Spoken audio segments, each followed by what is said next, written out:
રાજકોટમાં અસુરી શક્તિ ઉપર સૂર્ય શક્તિના વિજયના દિવસની ઉત્સાહભેર ઉજવણી કરવામાં આવી હતી। આજે અસુરી શક્તિ ઉપર સૂર્ય શક્તિનો વિજય એટલે વિજયાદશમી। આજના દિવસની ઉલ્લાસભેર ઉજવણી કરવામાં આવે છે। આજના દિવસે લોકો જલેબી અને ફાફડા ખાઈને આ દિવસની ઉજવણી કરે છે। તેમજ આ દિવસે શસ્ત્ર પૂજન પણ કરવામાં આવે છે।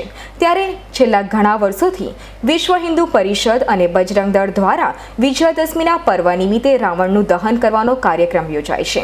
દર વર્ષની જેમ આ વર્ષે પણ રાજકોટ વિશ્વ હિન્દુ પરિષદ અને બજરંગ દળના સંયુક્ત ઉપક્રમે રાજકોટના રેસકોર્સ મેદાન ખાતે રાવણ દહનનું આયોજન કરવામાં આવ્યું હતું, જેમાં બહોળી સંખ્યામાં લોકો ઉમટી પડ્યા હતા। લવ જેહાદના નામે રાવણનું વિશાળ પૂતળું બનાવવામાં આવ્યું હતું અને પ્રથમ આતશબાજી કરવામાં આવી હતી। બાદમાં પૂતળાનું દહન કરવામાં આવ્યું હતું।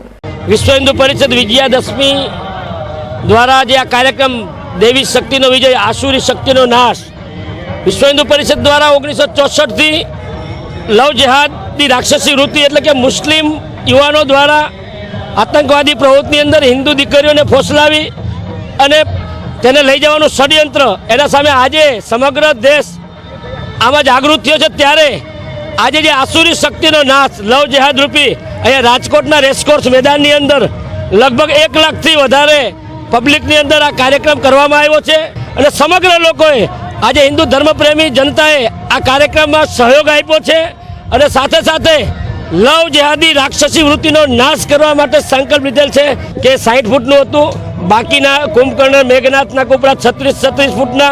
દેવાંગ ભોજાણીનો રિપોર્ટ S9 ન્યૂઝ ગોંડલ।